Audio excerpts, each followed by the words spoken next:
Now to the issue of voting rights. Richard Parker, author of The Lone Star Nation, How Texas Will Transform America, was out with an opinion piece in the New York Times yesterday entitled Texas Should Be a Warning to Democrats Everywhere. And in it, he says he sees a future where Democrats can't stop voter suppression legislation because they're powerless without money.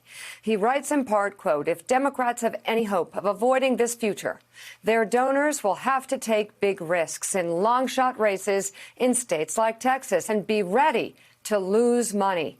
Democratic politicians will have to buck up.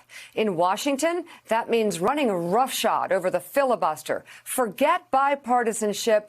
Remember Texas.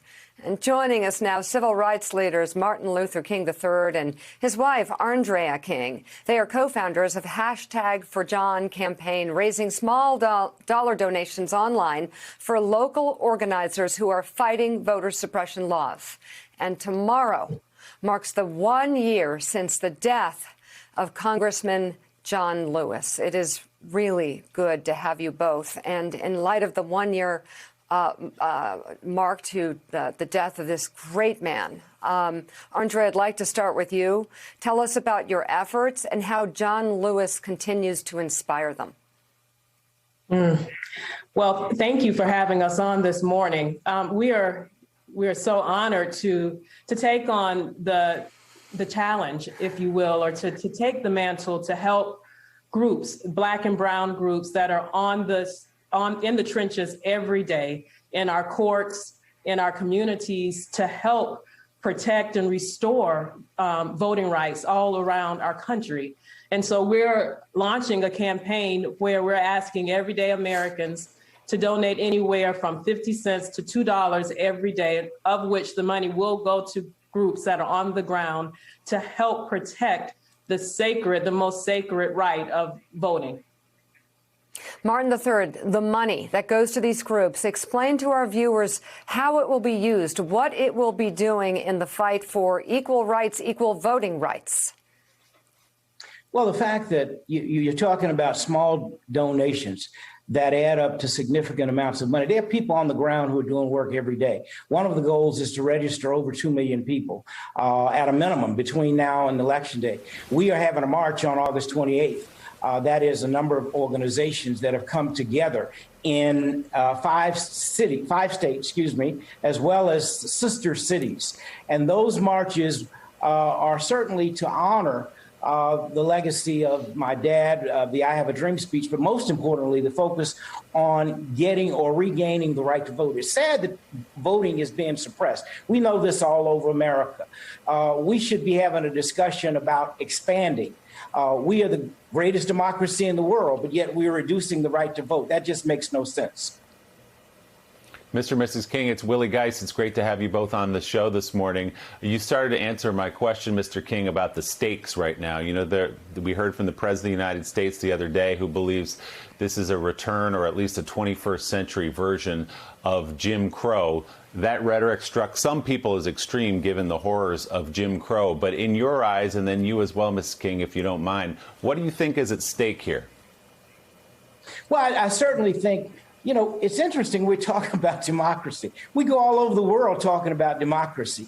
And all we've really done is proven that when we expand opportunities, more people participate. When we make it harder to vote, less people participate. We should want everybody in our nation to vote. And so that really is what is at stake with these laws in over 20 states now that are being put on the books. Suppression, and that's why it feels like Jim Crow 2.1. And the reality is, you know, my father and so many others would be fighting against this. This campaign we're launching for John is really saying, let's get the John Lewis Voter Registration Restoration Act passed. Let's get the For the People or Act passed. These are things that expand the opportunity to get bad money out of politics. All these things. Why would anybody be against it? But it's very sad we're at this point. But guess what? We're going to continue to mobilize, to organize, to strategize, and ultimately we can have success. And it's important to remember that one of the cornerstones of Jim Crow was the restriction of the right to vote. So that was one of the cornerstones of that whole foundation. And there are many people that have sacrificed and lost their lives and devoted their lives to this. And now it is on us. And a lot of times people ask themselves if they would have marched with Martin Luther King Jr. What I would ask all of your viewers, are you marching now? Because it's just that critical. And we have very real viable solutions. You talked about an op-ed that talked about monies that could help.